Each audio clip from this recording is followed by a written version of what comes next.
Welcome to CM in classes. आज हम जो डेप्रिसिएशन वाला चैप्टर है इसके हम छोटे छोटे पार्ट्स बना रहे हैं 20 से 25 मिनट्स के, जिससे कि आपको पढ़ने में समझने में आसानी हो। आज मैं आपको बताऊंगा मेथड्स ऑफ डेप्रिसिएशन के बारे में, मतलब डेप्रिसिएशन को हम किस किस तरीके से कैलकुलेट कर सकते हैं, कैसे कैसे मेथड्स हैं हमारे। जैसे स्ट्रेट लाइन मेथड मैंने आपको बताया अपनी पिछली क्लास में, रिटन डाउन वैल्यू मेथड बताया। इसी जैसे हमारे 6-7 मेथड्स हैं जिनको हम आज की क्लास में डिस्कस करके कंक्लूड करने की कोशिश करेंगे। अगर कोई बच गया तो फिर अगली क्लास में उसको कंक्लूड करेंगे, ठीक है। तो आप सब ध्यान से सुनिएगा, मेथड ऑफ कैलकुलेटिंग डेप्रिसिएशन। चलिए हम स्ट्रेट लाइन मेथड पे थोड़ा सा मेहनत करते हैं पहले। ये भी एक इंटरेस्टिंग मेथड है, सबसे ज्यादा पढ़ा जाने वाला, बच्चों को पता होना चाहिए।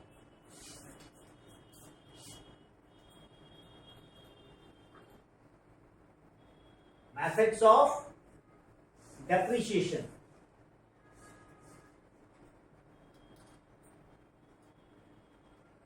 एक हमने मेथड पढ़ा था, क्या पढ़ा था बेटा कल? Straight line method. पहले इसको पढ़ते हैं, RAIGST स्ट्रेट लाइन मेथड। इसको और किस नाम से जानते हैं?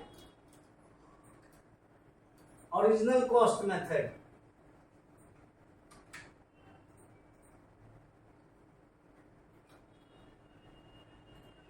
ठीक है, यानी कि जो उसकी ओरिजिनल कॉस्ट है चीज, उसी के ऊपर हम हमेशा अपना डेप्रिसिएशन लगाते हैं, सेम कॉस्ट। देखिए क्या होता है इसमें, दो तरीके से इसको हम निकालते हैं, नंबर ऑफ ईयर से या परसेंटेज हमें डिफाइन। नंबर ऑफ ईयर्स से, ठीक है, कैसे हम करेंगे? नंबर ऑफ ईयर्स या परसेंटेज। जैसे कि एग्जांपल लेते हैं अगर हम, machine cost ₹10 lakh, expenses on installation।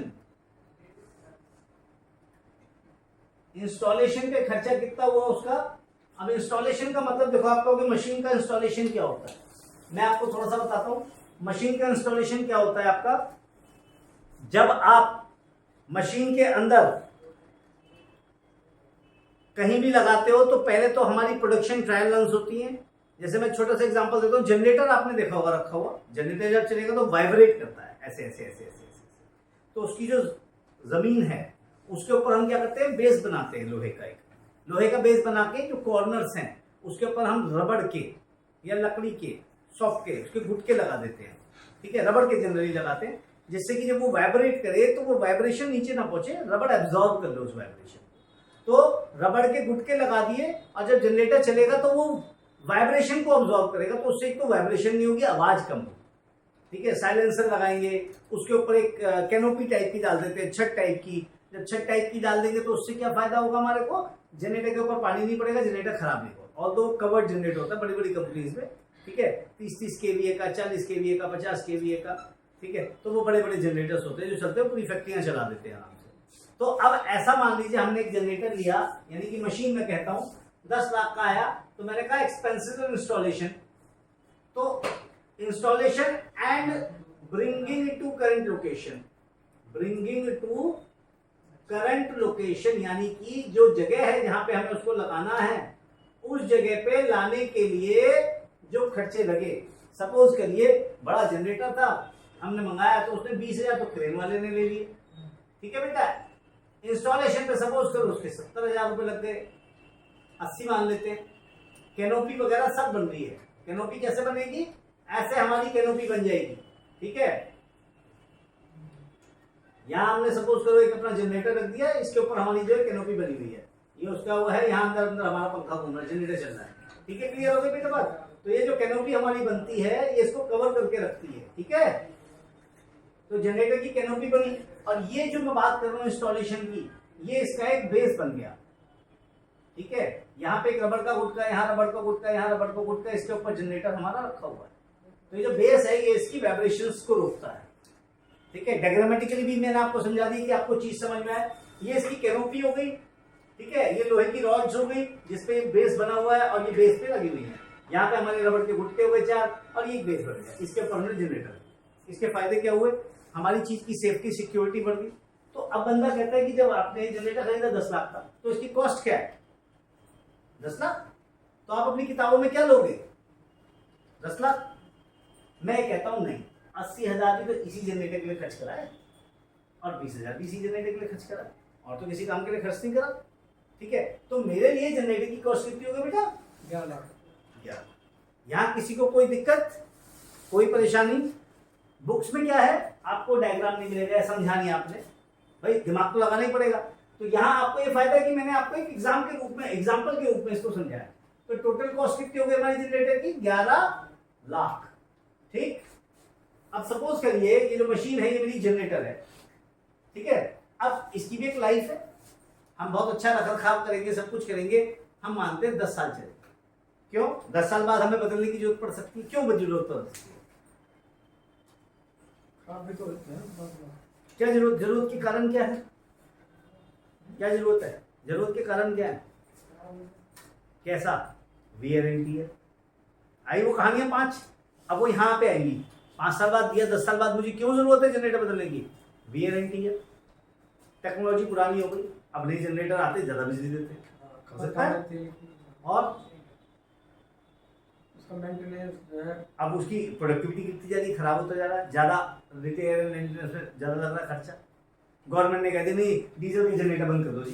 अब क्या करें भाई? कहते हैं बिजली वाला जनरेटर ले आओ। अरे बिजली के लिए बिजली वाला जनरेटर, हाँ जी ऐसा ले आओ जो ऑटोमेटिक चार्ज होता है, आगे चलता रहेगा, तो बड़ा टाइप का इन्वर्टर टाइप का हो गया। तो बहुत सारी चीजें, गैस से चलाने वाला ले आओ, सोलर वाला ले आओ, बहुत सारे ऑप्शन आएंगे। तो हमें नहीं पता आगे जाके टेक्नोलॉजिकल एडवांसमेंट क्या होगा। तो उन सब चीजों के लिए हम आज ही फंड्स मैनेज करते हैं ना, उसी की तो हम कहानी पढ़ रहे हैं सर, डेप्रिसिएशन में, कि हर साल उसके खर्चे को काटते रहें और वो पैसा मेरे बिजनेस में रीइन्वेस्ट हो या बिजनेस के बाहर इन्वेस्ट हो, या तो मेरे बिजनेस में इन्वेस्ट हो। अब बिजनेस में कैसे इन्वेस्ट होगा? जब मैं डेप्रिसिएशन का खर्चा अपने बिजनेस में देता हूं तो मैं उतना पैसा अपने पास कम एक्रूड दिखाता हूं। जब मेरे पास वो पैसा कम है तो ऑटोमेटिकली मैं उसको निकाल के नहीं ले जाऊंगा। जब निकाल के ले जाऊंगा तो बिजनेस में ही रीइन्वेस्टेड रहेगा, या मैं उसके अगेंस्ट बिजनेस के बाहर इन्वेस्टमेंट करता हूँ। LIC खरीद ली, किसी कंपनी के छोटे मोटे शेयर खरीद लिए, कहीं छोटी छोटी FDs कर दी, उन पे से पैसा आया, 10 साल बाद उठा के उनका पैसा वापस दिया, खरीद लिया। एक तरीका तो ये भी है, या बिजनेस में ही छोड़ दिया, बाद में बिजनेस में से पैसा निकाल दिया। क्लियर हुई मेरी बात की नहीं? समझ में आ रही बात की नहीं आ रही? क्लियर? तो अगर बिजनेस में रहा तो क्या कहते हैं? Depreciation reserve. बता रहा हूं क्योंकि आपको याद नहीं आएगा। और अगर बिजनेस के बाहर पैसा इन्वेस्ट कर दिया तो डेप्रिसिएशन फंड, उसके अगेंस्ट डेप्रिसिएशन फंड क्रिएट होगा, और फंड बाहर बिजनेस के। और अगर आपके बिजनेस में ये तो डेप्रिसिएशन रिजर्व। थोड़ी सी कॉम्प्लिकेटेड एडजस्टमेंट है, ठीक है। तो क्योंकि आप सब प्रैक्टिकल के ही बैच और थ्योरेटिकल में वैसे ही बच्चों को सिखाया जाता है, तो ये चीज आप ध्यान रखिएगा, ठीक है। 11th-12th में आराम से आ जाता है। क्लियर?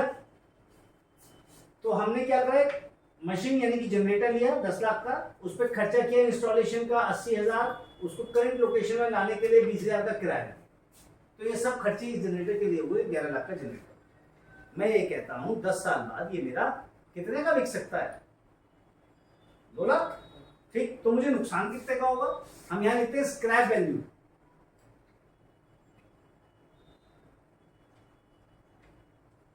आफ्टर 10 ईयर्स कितनी हुई? 2 लाख सपोज। तो नुकसान कितना हुआ मुझे? 8 लाख। 9 का हुआ। आया ना? कोई कंफ्यूजन यहाँ पे? ठीक है, क्लियर हो गई मेरी बात अच्छी तरह से? ठीक, अब एक बात बताइए, मैं 2 मेथड लेके चल रहा हूं बेटा। मैंने कहा स्ट्रेट लाइन मेथड या ओरिजिनल कॉस्ट मेथड क्या है? स्ट्रेट लाइन मतलब एक ही जैसा स्ट्रेट होता है, ठीक, और ओरिजिनल कॉस्ट मतलब जो ओरिजिनल कॉस्ट यू सीख है। तो ओरिजिनल कॉस्ट क्या है इसकी? 8 लाख। 11 लाख। ठीक, ओरिजिनल कॉस्ट 11 लाख है। तो एक तो हुआ मेरा नंबर ऑफ ईयर्स, तो मैं कहता हूं क्या? Cost of asset plus cost of installation, ठीक है, माइनस स्क्रैप वैल्यू। ये सारा एक ब्रैकेट में divide by number of years. ये क्लियर है बेटा आपको अच्छी तरह से? हाँ, अब देखिए कॉस्ट ऑफ एसेट क्या है यहाँ पे? 8 लाख। 10 लाख। ठीक है, हाँ 10 लाख। यही तो देखना चाहता हूँ मेरी क्लास कितनी अटेंटिव है। 8 बोलूंगा तो 2-3 बच्चों के मुंह से आवाज निकली, वो चुप बैठे। क्यों, तुमने क्यों नहीं बोला? तुम किसका इंतजार कर रहे हो बोलने के लिए? बोलो ना, मुझे पता है मैं गलत कर रहा हूँ, मैं जानबूझ के करता हूँ। आज सबका ध्यान कहाँ से आएगा मेरे पास? गलती करूंगा तो सब गलत हो गया। सही पढ़ाता जाऊंगा तो कौन पेश रहा है? कोई नहीं देख। तो टोको, टोकने की आदत डालो, सब गलत हो गया। 10 है तो मुझे लगता है हाँ ये बच्चा क्लास में ध्यान दे रहा है, वरना तो पता ही लगेगा। अब आपका पता लग गया, ध्यान नहीं दे रहे, आप दे रहे हो। ठीक, तो अटेंटिव रहिए। कितनी है कॉस्ट? 10 लाख। इंस्टॉलेशन की कॉस्ट? 1 लाख।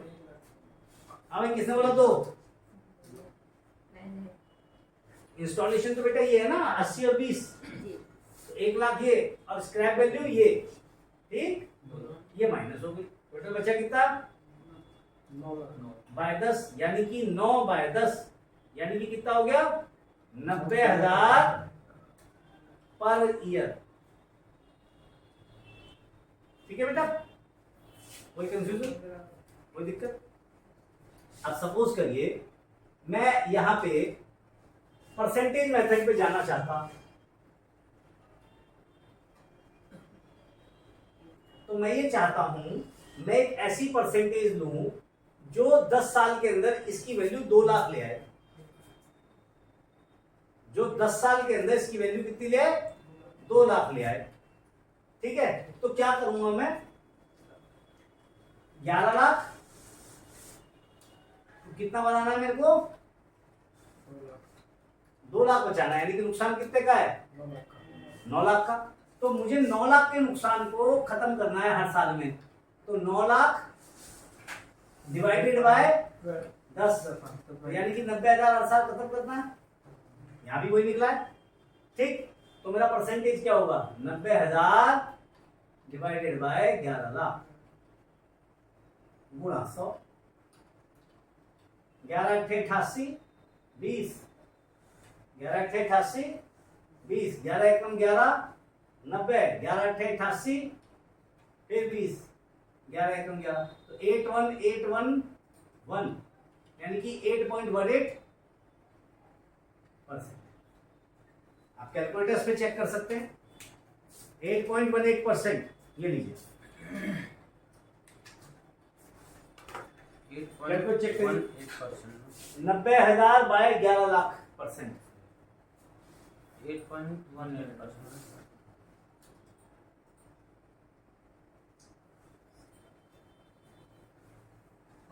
क्या होता था 90। ठीक आ गई? क्लियर हुई बेटा बात? अब मैं ये कहता हूं straight line method of depreciation क्या करेगा? अगर मैं स्ट्रेट लाइन से लगाऊंगा तो वो कहता है या तो वो आपको इस तरीके से कैलकुलेशन दे देगा, तो आप उसके अंदर सीधा सीधा 90,000 पर ईयर लगा दो, या वो आपको रेट देगा कितना? 8.18। ठीक, तो आप पहले साल में कितना लगाओगे? 11 लाख इंटू 8.18%।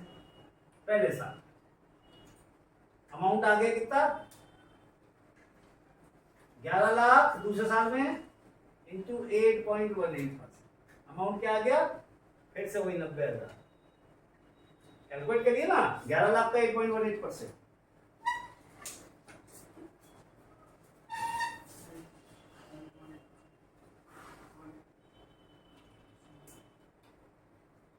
बोलो कितना आया? 89,990 280 आया। 89,980। 80।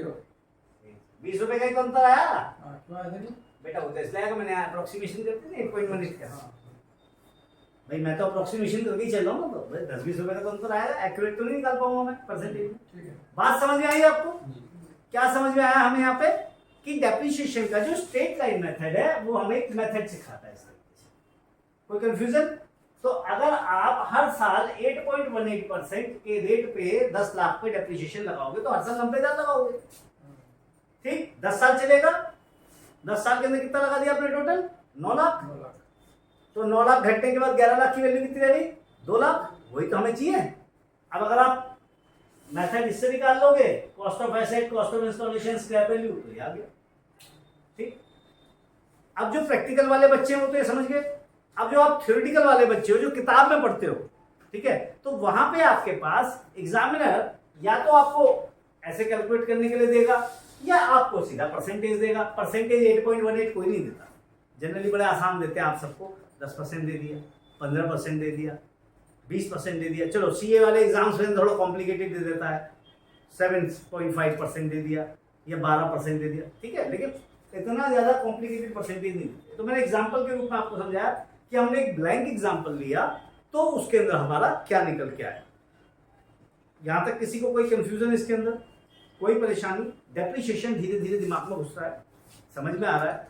तीसरी चौथी या पांचवी क्लास है, डेप्रिसिएशन तो इतना टाइम तो लगता है क्योंकि हम 20-25 मिनट की क्लास ले रहे हैं मुश्किल से, ठीक है, 30 मिनट की मैक्सिमम हमारी, जिससे कि आपको चीजें समझ में आए, अच्छी तरह से क्लियर हो गया बेटा। यहाँ पे ये मेथड समझ में आया, ठीक। इसको मैं WDV के हिसाब से समझाऊंगा, इतनी सारी चीजें नहीं समझाऊंगा, ये तो सब सेम ही है।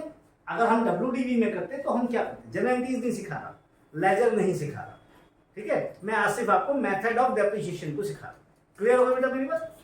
इसी एक एग्जांपल के ऊपर हम क्वेश्चंस करेंगे।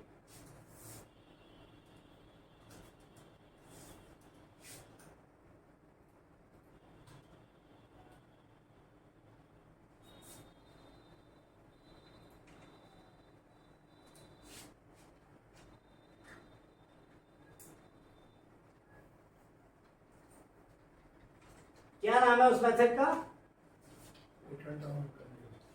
WDV भी बोलते हैं। अब पूरा बोलूंगा तो रिटर्न डाउन वैल्यू, ठीक है, रिटर्न डाउन वैल्यू मेथड, यानी कि यहां लिखूंगा तो रिटर्न डाउन वैल्यू या डिमिनिशिंग बैलेंस। कोई दिक्कत बेटा यहां पे? अच्छी तरह समझ में आ रहा है? कोई कंफ्यूजन यहां तक? अब जब हम डिमिनिशिंग बैलेंस मेथड की बात करते हैं तो वो मेथड क्या कहता है? वो मेथड ये कहता है कि भाई मैं आपको एक परसेंटेज दूंगा, उसका सिर्फ एक ही ध्येय होता है। क्या ध्येय होता है उसका? कि मैं आपको एक ऐसी परसेंटेज दूंगा कि आप अगर 10 साल उस परसेंटेज को लगाओगे तो आपकी वैल्यू 2 लाख रह जाएगी। क्लियर? तो आपकी वैल्यू 2 लाख रह जाएगी। देखो कैलकुलेटर से हम बहुत जल्दी उसको कैलकुलेट करते हैं, मैं आपको बताऊंगा हम कैसे करेंगे उसको, है। चलिए, तो वो ये कहता है आपकी 11 लाख की चीज है, चीज तो 11 लाख की है, उसकी वैल्यू कितनी रह जानी चाहिए? कितनी रह जानी चाहिए? 2 लाख। हाँ, 2 लाख। अब एक थोड़ी सी कॉम्प्लिकेटेड चीज समझा रहा हूं, क्योंकि आप सब प्रैक्टिकल वाले भी हो, जो बच्चे सीए में करते हैं उनके लिए बड़ा इंटरेस्टिंग है। 12th वाले बच्चे सॉरी, क्योंकि आपको ये मेथड नहीं आता, आपके तो सीधा परसेंटेज देगा कि बेटा 20% पे निकाल दो, 25% पे निकाल दो। लेकिन ये मैं जो मेथड बता रहा हूँ ये थोड़ा सा डिफरेंट है। देखिए क्या होता है, सपोज करिए 11 लाख है, ठीक है, समझिए 11 लाख है, 11 लाख का कितना परसेंट है? 10%। सपोज 10% है, कितना हो गया? 1,10,000। वैल्यू कितनी आ गई? वैल्यू आ गई 9,20,90,000। 9,90,000, ठीक है बेटा, आया ना? ये 9,90,000 कब आया? जब आपने 11 लाख को 90% कर दिया, आया ना? भाई 10% डेप्रिसिएशन हो गया तो 90% की तो रह गया, ऐसे भी तो सोच सकते हैं, ठीक है। तो अगर मुझे 11 निकालना हो तो मैं क्या करूंगा, जो वैल्यू है उसको 100 से गुणा करके और भाग कर दूंगा 90 से, आया ना? तो वैल्यू बढ़ती चली जाएगी, है ना? तो अगर मुझे 2 लाख निकालना है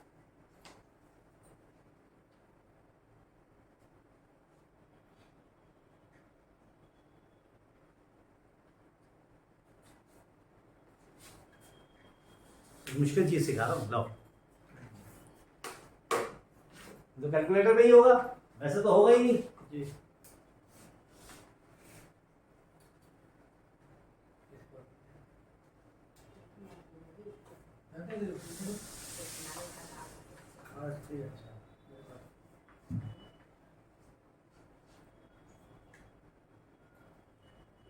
ज्यादा नहीं करते आपने,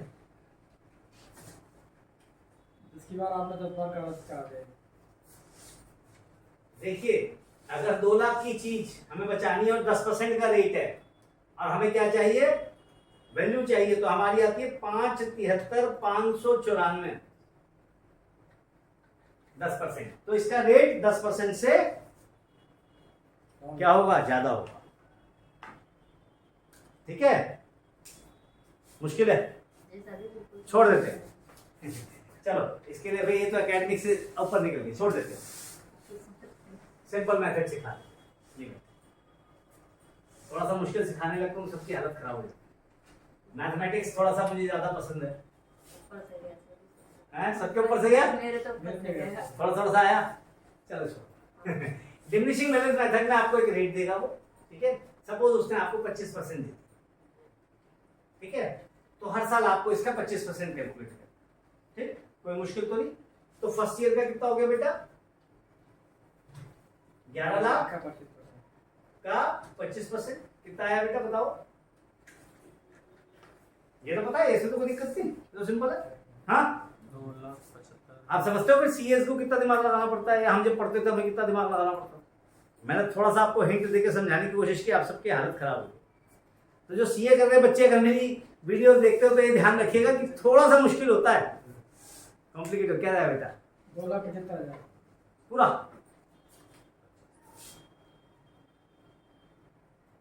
वैल्यू कितनी बची है अगली साल के लिए,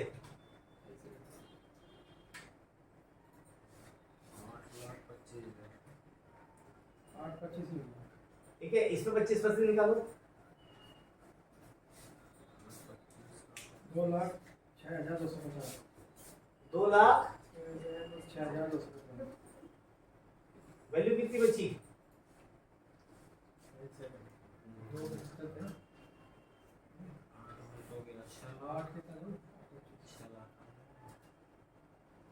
6,18,750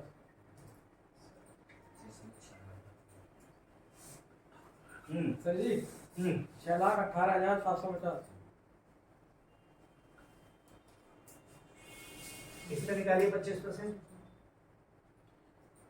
1,54,687 1,54,687, 687.5 हाँ तो 688 कर लेते हैं। जी अगले पे निकालिए फिर, बैलेंस माइनस कर देते हो ना, 6,18,750 4,64,6250 46404625 464062.5 63 कर ले, 62 कर लेते हैं, यहाँ पे बढ़ गया ना, इसमें 25% निकालिए, 1,16,015.62 16,015। जी तो आप देख रहे हैं लगातार गिर रहा है। जी उस वाले में आपका लगातार कितना आ रहा था, 90,000। ये देखो यहाँ 4 साल में 90 के आसपास पहुंचने लगा, आखिरी सालों में और गिर जाएगा। तो जो diminishing return down value method है वो 25% होता है, ज्यादा होता है। स्ट्रेट लाइन का आपका मोटा मोटा कितना आया था, 8 पॉइंट समथिंग, ठीक है, लेकिन इसका 25 होने के बावजूद भी गिर रहा है बहुत तेजी से ग्राफ, क्योंकि शुरुआत में ज्यादा और आखिरी में जाके वैल्यू कम होनी शुरू हो जाती है ना, कम वैल्यू पे लगने लगा। पहले 11 पे लगा था, अब 4 पे लगा, तो फर्क आ जाएगा ना। तो इसलिए रिटर्न ऑन वैल्यू मेथड में एक चीज हमेशा ध्यान रखिए, रिटर्न ऑन वैल्यू मेथड में आपका जो रेट ऑफ डेप्रिसिएशन है वो हमेशा ज्यादा होगा, ज्यादा होगा। वो स्टार्टिंग तो अपना आप ही हो गई ना उसकी, मैं आखिरी में जाके वैल्यू गिरनी शुरू हो जाती है। इतना तो आपको समझ में आ गया, कोई कंफ्यूजन। अगर इसी को आप देखें 10 साल के बाद क्या वैल्यू रह जाएगी, कैलकुलेटर देना चाहिए मुझे, कितना परसेंटेज था, 25, तो 0.75 गुणा 0.75 गुणा 11 लाख। 1 साल, 2 साल, 3 साल, 4 साल, 5 साल, 6 साल, 6 साल में हो गया ये 1,95, 7, 8, 9, 10 साल में जाके 61,000 रह गई इसकी वैल्यू, 61,944। तो जो रेट हमने लेंगे, अगर हम इसको मैचअप करना चाहते हैं तो ये रेट 25 से कम रहेगा, यानी कि 20। तो हम जब अपने टाइम में करते तो हम एक्स्ट्रापोलेशन करते थे, 20 से कम रेट पे लाके देख लेंगे, फिर और कम पे। तो मैं तो खैर कैलकुलेटर का विजार्ड हूँ, तो मेरे आपको यूट्यूब पे भी दिख जाएगा कि किस तरीके से हम कैलकुलेटर को यूज करते हैं, तो वहां से मैं इसका बिल्कुल एक्यूरेट आपको बता सकता हूँ। अगर हम गलती से एक्सेल पे बैठ गए तो एक्सेल में तो 2 मिनट में क्या था पता ही नहीं लगेगा, एक्सेल में तो पता ही लगेगा कितने दिन निकाल दे, ठीक है, वो क्लासेस का पार्ट है, वो आपको दिख जाएगा। क्लियर है मेरी बात यहाँ पे, आपको डिमिनिशिंग मेथड समझ में आया? ठीक, जी। कोई कंफ्यूजन, हाँ। कोई परेशानी? अब एक चीज और समझिए, आप अंदाजा लगाइए कोई चीज नई जब आती है तो उसकी परफॉर्मेंस बहुत अच्छी होती है, बाद में उसकी परफॉर्मेंस डाउन हो जाती है। क्लियर? तो जब हम जनरेटर स्टार्टिंग में लाए तो बड़ी अच्छी लाइट वाइट सब बढ़िया, कोई दिक्कत नहीं कर रहा था।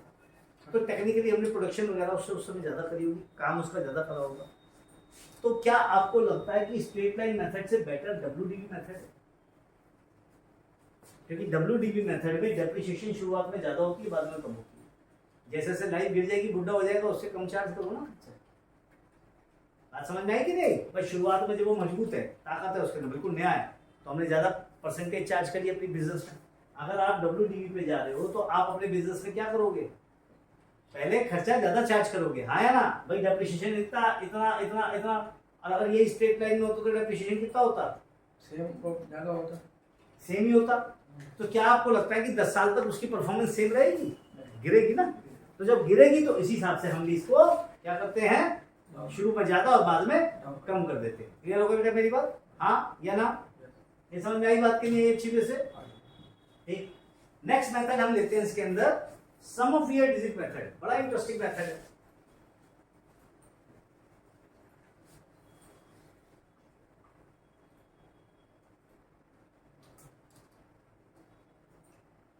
तीसरा मेथड आज मैं आपको समझा रहा हूं, चीज वही सेम है उधर वहीं पे, sum of year digit method.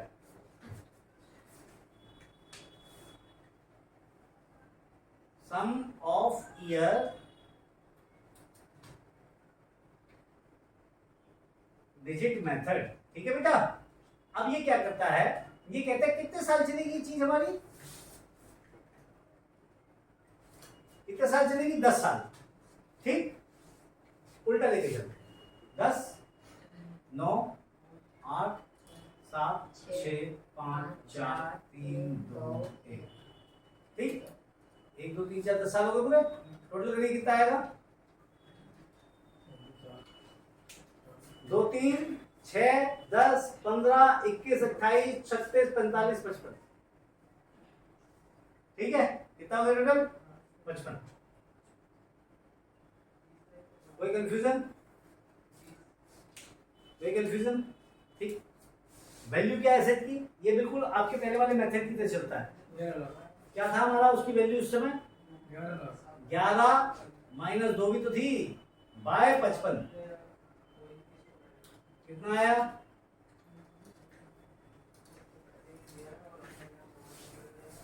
बोलिए, 11 minus 2 into 55। 11 minus 2 divide by 55, 4.95। मतलब क्या बोलेंगे इसको हम? 49 49,500 या 4950? बोलो बताओ बेटा। 11 लाख है ना, 9 लाख डिवाइडेड बाय 55 करो पूरा।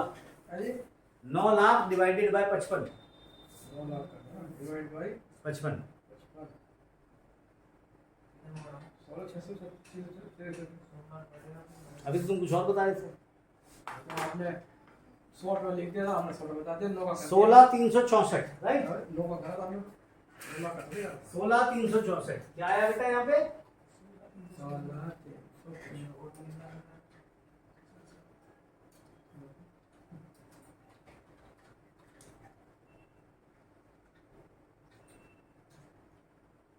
ये भी कुछ नहीं बीच में। तो डेप्रिसिएशन हमारा पहले साल का, मैं यहाँ पे ईयर लिख रहा हूँ, ईयर 1, 2, 3, 4, 5, 6, 7, 8, 9 एंड 10। पहले साल का डेप्रिसिएशन है, इसको इससे गुणा कर लो, 1,63,640। दूसरा डालो, मेरी कैलकुलेशन नहीं हो जाएगी।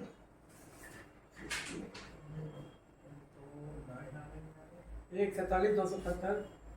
1,47, 1,47। रुक जाओ आपने, 1,47,276। ठीक है, 8 में। रुक जाओ, अब ये सिखाता हूँ, लाओ। एक लाख मेरे कैलकुलेटर के फंक्शन किसी ने सीखे? लाओ लाओ लाओ लाओ। अरे हाँ सर, आप ये सिखाओ। हर बार किससे मल्टीप्लाई करो? 16,364 से। तो 16,364 आप लिखिए अपने कैलकुलेटर में, 16,364 गुणा करिए 10, बराबर कर लीजिए। तो 1,63,640 आ गया। अब अगली बार आपको 16,364 दोबारा नहीं लिखना, हाथ मेरा ऊपर है भी, इज इक्वल टू के बाद आपको सिर्फ 9 दबाना है और बराबर दबा देना है।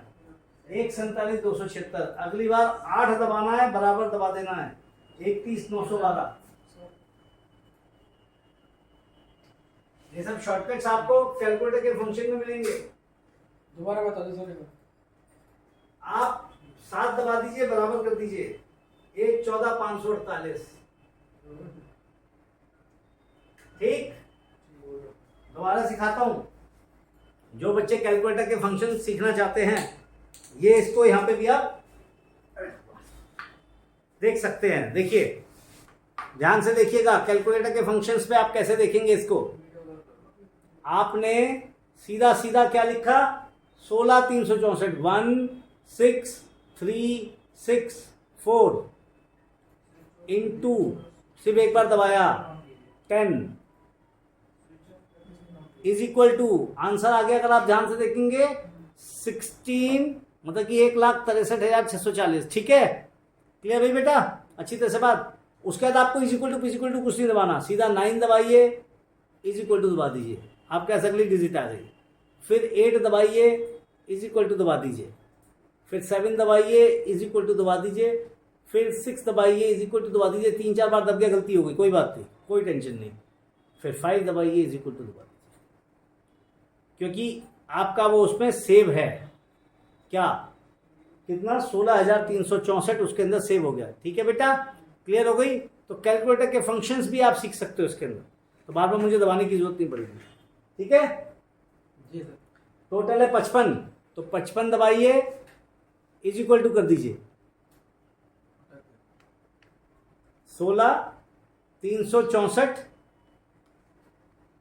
इंटू 55, तो पूरा आ गया 9,20,000 रुपया, थोड़ा सा ज्यादा अप्रोक्सीमेशन से। ठीक, तो यानी कि आपने पूरा का पूरा over a period of time, इस over a period of time आपने कितना ले लिया यहाँ पे, 9,20,000 रुपए आ रहा है। 20 रुपए हम कहीं भी एडजस्ट कर देंगे बीच में, अप्रोक्सीमेशन, वो अप्रोक्सीमेशन का फर्क। ठीक है बेटा, क्लियर है मेरी बात अच्छी तरीके से, कोई कंफ्यूजन। तो ये सम ऑफ ईयर डिजिट मेथड है। यहाँ भी आप देखिए क्या है, शुरुआत में ज्यादा, फिर कम, फिर और कम, फिर और कम, फिर और कम, करते करते करते 9 लाख आपने खत्म कर दिए। 11 में से 9 गए, कितने बचे, 2, जो हमारी क्लोजिंग वैल्यू स्क्रैप है। क्लियर, ये 3 मेथड आपको समझ में आए। पहला मेथड स्ट्रेट लाइन, दोबारा पढ़ाया मैंने, समझ में आया, कोई दिक्कत। रिटन डाउन वैल्यू, ये डिमिनिशिंग बैलेंस मेथड समझ में आया अच्छी तरह से, कोई कंफ्यूजन आपको, कोई कंफ्यूजन। तीसरा सम ऑफ ईयर डिजिट मेथड समझ में आया, कोई कंफ्यूजन, दोबारा पूछ लो, 1 मिनट में दोबारा समझा दूंगा। बताओ, कोई कंफ्यूजन है, चेहरा आपका अप्रोच नहीं कर रहा, समझ में नहीं आ रहा। मैंने तो तुम्हारे चेहरे पे कर दी बेटा, बाकी सबने देखा नहीं देखा मुझे, तो तुम्हें समझ में नहीं आया ना, नहीं तो फिर मेरे को क्यों बोलना है, हाँ मेरे को क्यों बोलना, पर तो आप भी रहो ना, आपकी तो जरूरत है, बोलते क्यों नहीं हो। सम ऑफ ईयर डिजिट मेथड कहता है जितने साल इसकी लाइफ है उसको आप रिवर्स ऑर्डर में लिख दीजिए, 10, 9, 8, 7, 6, 5, 4, 3, 2, 1 रिवर्स ऑर्डर में लिख दिया। टोटल है 55, जो भी आपकी वैल्यू में डिक्रीमेंट हो रहा है वो यहाँ पे 9 लाख का है, मतलब 2 लाख घटा के 9 लाख रह गई। ये वैल्यू के अंदर डिक्रीज कितना हो रहा है, 9 लाख का, क्योंकि आखिरी में वैल्यू कितनी बचनी चाहिए, सिर्फ 2 लाख। ठीक है, तो आपके पास 9 लाख का डिक्रीमेंट हो रहा है, तो उस 9 लाख के डिक्रीमेंट को आप क्या करोगे, भाग कर दोगे, डिवाइड कर दोगे 55 से, तो आपको मिल जाएगा 16,364। इसको आप 10 से गुणा करोगे तो पहले साल का डेप्रिसिएशन आता है, इसको आप 9 से मल्टीप्लाई करोगे तो दूसरे साल का आता है, फिर 8 से करोगे तीसरे साल का आता है, सो ऑन आखिर तक आता है। तो बुक्स में आप इसी हिसाब से इसकी डेप्रिसिएशन की एंट्री मारो। ठीक, बता बेटा डेप्रिसिएशन की पहले साल की एंट्री क्या है, 1 लाख। और डेप्रिसिएशन की एंट्री बता। एंट्री मतलब एंट्री, अमाउंट पहले नहीं आता एंट्री में।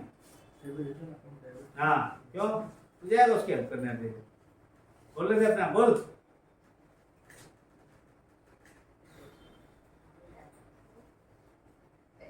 क्यों डेप्रिसिएशन की एंट्री इतनी सिखाएंगे अभी तक समझ में नहीं आई, तो बोलो ना। डेप्रिसिएशन अकाउंट डेबिट टू तुझे बोलना जरूरी है भाई, लिख दो यहाँ पे कौन बोला कौन नहीं। नहीं, मैं बताऊंगा ना किसको बोलना है। जब मैं जिसकी तरफ देख रहा हूँ वो बोलने की कोशिश कर रहा है, तुम बीच में बोल रहे हो, इसका मतलब क्या है? यार तुम ज्यादा समझदार बन रहे हो, तुम उसके खिलाफ हो, उसको पढ़ने नहीं देना चाहते। हाँ क्यों? मैं होशियार बनना चाहता हूँ। हाँ तो होशियार ना बने ना, बेइज्जती करते हम तुम्हारी यहाँ पे, मानो। हाँ बेटा क्या बनेगी? आप बोलो। तो बेटा इसको सुना रहा है, मेरे को सुना रहा है, तो आवाज कैसे निकल रही तेरी? आवाज मशीन के बाद ई भी रुक गया, अकाउंट भी रुक गया। जोर की बोल।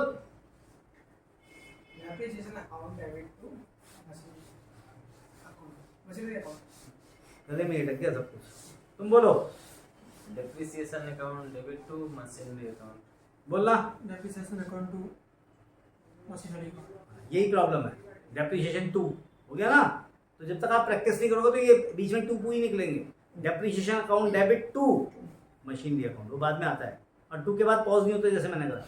Depreciation account debit to machinery account, वो एक साथ बोला जाएगा हमेशा। अमाउंट तीसरे साल का बताओ क्या है? जल्दी बोलो, तीसरे साल का अमाउंट। 1,30,912। चलो अच्छा लगा कि तुम सब अटेंड कर रहे हो। ये तीसरे साल का अमाउंट है 1,30,912, ठीक है? क्लियर? कोई कंफ्यूजन तो नहीं? आप सबको समझ में आ गया? ठीक है, इसके साथ ही हम आज का ये लेक्चर यहीं पर खत्म करते हैं, जिसके अंदर हमने 3 मेथड पढ़े, स्ट्रेट लाइन, रिटन डाउन और sum of the year digit method. ये तीनों डेप्रिसिएशन के मेथड है, आप सबको समझ में आए होंगे। ये बच्चों के कोर्स में 11th-12th में भी हैं, इवन CSCPT में भी हैं, ठीक है, और ग्रेजुएशन वाले बच्चों के लिए भी हैं, और उसके अलावा जो प्रैक्टिकल कर रहे हैं उनको भी समझ में आता है कि हम क्या पढ़ रहे हैं क्या नहीं पढ़ रहे। ठीक है, इसी के साथ मैं आप सबसे गुजारिश करता हूँ, मेरा चैनल अगर आपको पसंद आया हो तो उसको लाइक करें, शेयर करें, सब्सक्राइब करें, राइट हैंड पे बेल आइकन उसको दबाएं, जिससे कि आपको हर नोटिफिकेशन मिलती रहे। Thank you.